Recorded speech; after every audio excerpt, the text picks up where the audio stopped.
Tapi ada beberapa saya dengar ceramah Ustaz, ruhnya itu kalau para wali ini dikhususkan, orang-orang berilmu itu dikhususkan tatkala mereka meninggal dunia, ruhnya itu tidak terpisah sebagaimana yang kita ketahui Ustaz.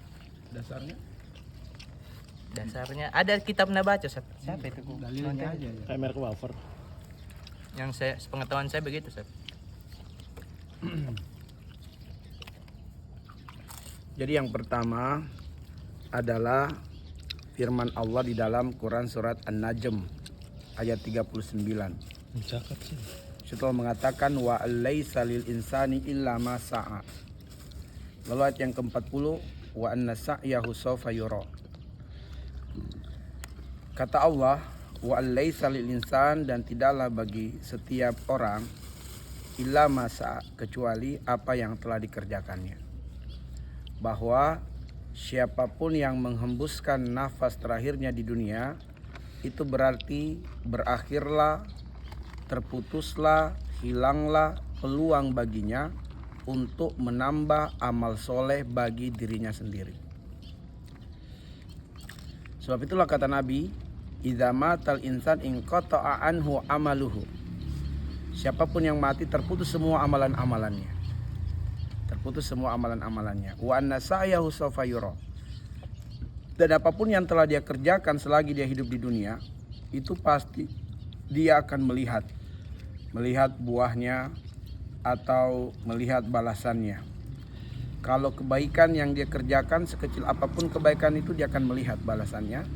Kalau keburukan, sekecil apapun keburukan itu, dia akan melihat balasannya.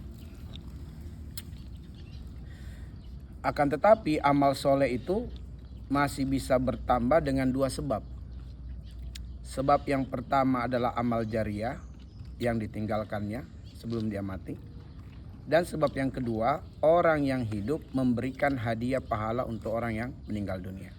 Bukan sebaliknya ya? Bukan sebaliknya. Kenapa? Begitu kita mengembuskan nafas terakhir, maka siapapun yang meninggal dunia, dia akan tamak untuk mendapatkan, mengumpulkan amal soleh sebanyak apapun. Dia tidak akan berpikir siapapun. Dia hanya berpikir bagaimana dirinya mendapatkan pahala sebanyak-banyak. Gak ada tuh nafsi-nafsi semuanya. Kapan seseorang itu mengingat keluarganya? Ya kalau di surga, baru dia teringat keluarganya, sahabatnya, guru-gurunya. Tapi selagi dia belum sampai ke surga, dia hanya berpikir bagaimana menyelamatkan dirinya. Nafsi-nafsi. Sehingga ketika kemudian Aisyah bertanya kepada Rasulullah ketika mendapatkan berita dan pengabaran bahwa orang akan bugil, telanjang bulat di mahsyar. Ya Rasulullah, apakah orang tidak saling pandang-memandang? Kata Rasulullah, huru-hara di hari itu membuat manusia tidak berpikir untuk itu. Dia hanya berpikir bagaimana dirinya. Nggak berpikir lagi untuk urus orang lain gitu. Siapapun itu, dia akan tamak untuk bagaimana menyelamatkan dirinya. Bayangkan manusia mendatangi nabi-nabi, dari Nabi Adam dia datangi, Nabi Ibrahim dia datangi, nggak ada yang bisa menolong. Hanya Rasulullah SAW, itu pun yang disebut dengan syafaatul uzma. Itu pun Nabi mengatakan, aku akan menghadap kepada Tuhanku, semoga Tuhanku mengabulkan apa yang kalian inginkan. Nah, itu yang disebut dengan syafaatul uzma, syafaat terbesar untuk seluruh manusia. Dan itu tidak ada yang bisa melakukannya kecuali Nabi. Semua nabi-nabi yang lain angkat tangan kecuali Rasulullah SAW. Nah, itulah syafaatul uzma. Itu pun Nabi harus bersujud dulu di hadapan Allah, sampai Allah mengatakan, angkat kepalamu ya Muhammad, mintalah. Barulah Nabi meminta supaya dibuka pintu hisab. Itu hanya untuk pintu hisab terbuka. Nah, itu adalah syafaatul uzma. Makanya siapa yang bermasalah di dunia ini dalam urusan manusia dengan manusia, katakanlah hutang piutang, jangan harap di akhirat nanti dia mau ikhlaskan, gak bakal. Sebab dia sendiri sangat membutuhkan pahala, maka dia akan menagih. Ya Allah, saya tidak ridho, ini orang pernah berhutang sama saya mau ambil pahalanya sebagai bayarannya. Karena dia gak berpikir siapapun itu. Dia hanya pengen bagaimana menyelamatkan dirinya sendiri. Saking huru-haranya, orang gak akan berpikir untuk orang lain. Makanya kan ada berapa biasanya pelatihan itu, ya ini kondisi real saja. Ketika misalnya kita buat satu kelompok, ya kelompok ini berada di dalam sebuah lingkaran. Kita ilustrasikan ini adalah sebuah kapal. Lalu kita kemudian akan menghapus lingkaran itu dan membuat lingkaran semakin kecil, dan mereka jangan sampai keluar dari lingkaran, sebab keluar dari lingkaran akan tenggelam. Nah, jadi mereka ini berada dalam lingkaran yang besar, ada sekitar 10 orang, dan itu ibaratnya kapal. Lalu kapal ini kemudian menghantam karang, sehingga kemudian mulai terpecah sebagian, maka kita hapus, kita buat lingkaran itu. Maka mereka akan semakin berdempet-dempet kan? Apa yang terakhir kita lihat? Semua akan berpikir menyelamatkan dirinya. Oh, tak peduli ya, sambil ketawa walaupun canda. Tapi kan pada saat tidak berpikir bagaimana dia yang ada dalam lingkaran, didorong yang lain, baku dorong. Ya, ada yang melompati temannya supaya dia jangan keluar lingkaran gitu. Nah, itu kondisi real saja sebenarnya, bahwa dalam kondisi dunia saja orang tidak berpikir untuk orang lain kalau untuk kepentingan. Katakanlah misalnya ada sebuah perusahaan yang memberikan gaji yang besar dengan merekrut katakanlah sebagai marbot masjid, fasilitas yang besar. Nah, hanya dibutuhkan 1 orang. Kita akan berusaha tidak berpikir untuk yang lain. Bagaimana kita yang mendapat, nanti kalau kita sudah dapat baru kita berpikir mau bantu orang. Tapi di sini kita akan mengejar dulu. Jangan dulu yang lain, kalau bisa saya. Andaikan kita punya orang dalam, kita akan berusaha untuk melobi supaya kita itu dalam perkara dunia saja. Gimana dengan akhirat yang huru-haranya dahsyat? Nggak ada tuh orang mau berpikir ke orang lain. Nah, sehingga bahwa orang yang meninggal itu meskipun tidak bisa menambah amal soleh untuk dirinya setelah kematian datang padanya, tapi amal solehnya masih berpeluang bertambah dengan 2 sebab. Ada amal jariahnya dan ada orang hidup yang mau memberikan pahala kebaikan untuknya. Dari situlah bahwa orang yang matilah yang membutuhkan pahala dari orang yang hidup, bukan orang yang hidup yang membutuhkan orang yang mati. Nah, mari kita lihat faktanya. Sehebat apa para wali itu dari Nabi SAW, dan sehebat apa pemahaman orang-orang sekarang dibandingkan pemahaman para sahabat. Ketika Rasulullah hidup dan kemudian kondisi Madinah ditimpa dengan kemarau yang panjang, mereka sahabat-sahabat datang kepada Rasulullah. Ya Rasulullah, berdoalah kepada Allah supaya Allah menurunkan hujan. Dan Rasul mendoakan untuk kaum muslimin supaya diturunkan hujan dengan istisqa. Tapi ketika kemudian Rasulullah wafat dan kembali terjadi musim kemarau yang panjang, kemana sahabat-sahabat itu datang? Ke kuburan Nabi atau kepada Ibnu Abbas? Kepada Ibnu Abbas. Enggak ada yang datang ke kuburan Nabi untuk berdoa kepada Nabi, meminta agar Nabi menjadi wasilah hajat-hajat mereka. Enggak ada. Sebab berdoa sendiri itu ibadah. Bagaimana mungkin seorang yang meninggal ini masih bisa melakukan ibadah? Sementara sudah terputus. Orang yang meninggal itu dia sebut nama Allah, enggak lagi pahala. Beda ketika kita di dunia, subhanallah, pahala. Orang yang meninggal, orang kafir menyebut nama Allah, enggak ada lagi bernilai pahalanya. Enggak ada pahalanya. Karena nilai pahala bagi orang hidup, begitu yang mati enggak ada peluangnya menambah amal soleh untuk dirinya. Amal solehnya hanya bertambah dengan 2 sebab tadi. Ada amal jariahnya atau ada orang yang hidup yang menghadiahkan pahala. Nah, kalau dia masih bisa berdoa, itu berarti dia masih melakukan ibadah. Itu bertentangan dengan ayat, bertentangan dengan praktiknya sahabat. Enggak ada sahabat yang mendatangi kuburan Rasulullah, kuburan Abu Bakar. Kenapa kemudian di kuburan Nabi itu ada syekh yang kawal? Karena banyak orang-orang yang meminta di kuburan Nabi. Apa kata masyayikh yang ditugaskan untuk menjaga sekitar Nabi? Ya, jangan kamu meminta kepada Nabi, bersalawatlah kepada Rasulullah, jangan berdoa kepadanya. Berdoa kepada Allah, ud'ullah la tad'u 'alan nabi. Jangan berdoa untuk Nabi, tapi berdoalah. Jangan berdoa kepada Nabi, tapi berdoalah kepada Allah. Ke Nabi bersalawat, lewat bersalawat, Allahumma shalli alaika ya Muhammad. Bukan kemudian berdoa. Nah, itu kenapa ada syekh di situ? Karena waktu sebelum ada penjaga itu mereka ada yang lempar kertas ke dalam kuburan Nabi dengan tulisan-tulisan banyak bahasa Indonesia. Nah, gitu. Berdoa aja nggak boleh. Oke. Jadi kita datang ziarah kubur, di antara adab terbesar kita mendoakan mayit. Mendoakan mayit, bukan berdoa meminta kepada mayit menjadi perantara. Apakah tidak ada tawasul dalam Islam? Ada tawasul dalam Islam. Tapi tawasul dalam Islam berdasarkan dalil. Pertama, bertawasul dengan nama-nama Allah. Maka kita berdoa, kita menjadikan nama Allah sebagai wasilahnya. Kita mohon rezeki, ya Allah, antar razzaq, engkau lah sebaik-baiknya pemberi rezeki.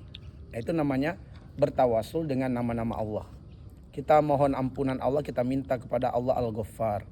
Kita diperhadapkan dengan kesulitan yang berat, kesulitan yang banyak, kita minta kepada Allah Al-Fattah yang maha mampu menghadirkan jalan keluar dari beragam persoalan-persoalan sekecil apapun itu. Nah, itu yang pertama, bertawasul dengan nama-nama Allah. Ya, walillahi asmaul husna fad'uhu biha. Kemudian yang kedua, bertawasul dengan amal soleh. Nah, bertawasul dengan amal soleh, boleh bertawasul amal soleh. Setelah kita sholat 5 waktu kita berdoa, itu bertawasul dengan amal soleh namanya. Kita setelah baca Quran kita berdoa, karena kata Allah iyyaka na'budu wa iyyaka nasta'in. Sebelum kita minta pertolongan kepada Allah, persembahkan dulu ibadah kepada Allah. Itu namanya bertawasul dengan amal soleh. Lakukan dulu amal soleh, baru kita meminta kepada Allah Subhanahu Wa Taala. Kita jadikan amal soleh sebagai wasilahnya. Sebagaimana hadis dalam riwayat Imam Bukhari dan Muslim tentang 3 orang yang terperangkap dalam gua ketika badai pasir. Nah, mereka bertawasul dengan amal soleh mereka sehingga terbukalah mulut gua itu, ya, karena setelah mulut gua itu ditutup oleh batu yang menggelinding dan mereka tidak bisa keluar, terperangkap di dalam gua, maka masing-masing mereka menyebut amal soleh mereka, meminta kepada Allah sekiranya Allah meridhoi amal soleh mereka, agar kiranya Allah membuka dan menggeser batu yang menutup mulut gua. Tergeser tuh batu sampai masing-masing menyebutkan amal soleh. Disitulah kita dengarkan ada yang dia mengatakan, ya Rasulullah, saya menyukai sepupu saya dan dia sangat-sangat berhajat kepada harta saya. Ketika saya sudah dalam kekuasaan untuk menuruti syahwat saya yang selama ini saya telah pendam kesukaan saya kepadanya, dan kini dia datang menyerahkan dirinya kepada saya karena dia butuh dana saya, uang saya. Saya bisa berzina pada saat itu dan dia telah pasrahkan dirinya untuk itu. Tapi dia mengatakan, sebelum aku benar-benar merebahkan tubuhku padanya, dia mengatakan, takutlah kepada Allah, jangan engkau pecahkan cincin kecuali dengan jalan yang halal. Maka saat itu aku meninggalkannya dia dengan hartaku. Aku meninggalkan dia karena engkau. Ya Allah, kalau engkau ridho itu, bukalah pintu gua ini. Maka bergeserlah batu yang menutup. Nah, yang satu lagi berbakti kepada orang tuanya, dia jadikan sebagai tawasulnya, bergeser lagi. Yang satu lagi adalah orang-orang yang mengelola harta dari karyawannya, dan dia amanah ketika karyawannya datang meminta haknya, diserahkan semuanya tanpa meninggalkan sedikit pun untuk yang mengelola tadi. Dia ridho, dia ikhlas. Nah, itu kemudian membuat batu bergeser. Nah, disitulah dasarnya boleh bertawasul dengan amal soleh. Yang ketiga apa? Bertawasul dengan doa orang-orang yang soleh, tapi dengan syarat, dengan catatan dia hidup. Nah, itu benar. Jadi boleh bertawasul dengan wali-wali Allah, dengan orang-orang soleh, dengan syarat dia hidup. Misalnya nanti insya Allah Mas Tibi akan berangkat umrah bulan 12, boleh titip doa. Ustadz Ahmad misalnya, Ustadz Tibi tolong doakan saya depan Ka'bah, semoga saya dapat jodoh. Ya, semoga saya dimudahkan dapat jodoh. Gak usah jauh-jauh lah, orang Bogor lah yang kalau bisa tinggal sekitar Azura. Nawar aman. Iya. Aman. Nah, itu boleh. Saya dulu waktu Tibi berangkat umrah Ramadan kan saya bilang, Tibi minta depan Ka'bah supaya saya diberikan ADV. Motor. Receh. ADV. Mereknya jangan, saya bilang ADV minta. Malu banget minta. Pas pulang dia nggak lama kita beli ADV. Ya itu kan persoalan mau baru, saya kan yang penting ADV kan saya minta, bukan baru. Ya Allah, Tibi minta kepada Allah supaya saya dikasih motor ADV. Iya. Dapat motor ADV. Ya untuk kelayakan kepantasan kita, kata Allah, ya kamu second aja. Ya udah nggak apa-apa, kita terima, yang penting sudah dapat ADV-nya kan. Kita gunakan untuk dakwah. Nah gitu. Jadi bukan receh ketika kita niatkan kita minta untuk dakwah. Gitu. Nah, kemudian jangan sampai kalau ibaratnya ini, kalau kita lihat Nabi itu dalam perang itu unta terbaik, pedang terbaik, sampai baju perang terbaik, itu Nabi. Artinya apa? Untuk dakwah persembahkan yang terbaik, tapi untuk kepentingan kita sederhana sajalah. Ya, artinya kalau untuk pakaian kita biasa, tapi kalau untuk kita berdakwah pakai pakaian terbaik. Kalau untuk keseharian kita biasa aja. Kalau untuk makanan kita ya biasa-biasa aja, tempe, nasi. Tapi kalau untuk kita berikan pelayanan kepada orang, berikan makanan yang terbaik. Ustadz Ridwan menyampaikan bagaimana Ali bin Abi Thalib dan Fatimah Az-Zahra itu untuk kebutuhan mereka itu sederhana sekali makanannya. Tapi kalau kemudian untuk memberikan kepada orang itu terbaik. Terbaik. Bagaimana sampai infaknya, sedekahnya itu tidak main-main, sementara untuk kepentingan mereka itu kecil sedikit, untuk penting bisa menguatkan tulang punggung. Tapi kalau untuk berhikmat kepada orang terbaik. Nah, jadi kalau kita mau gunakan untuk pakai, jangan sampai kita berdakwah motor kita kan nanti jamaah melihat, kasihan ini Ustaz. Jadi kita dai dilihat kasihan orang, harusnya itu dai punya wibawa, izzah, karena Nabi mencontohkan itu. Ganti.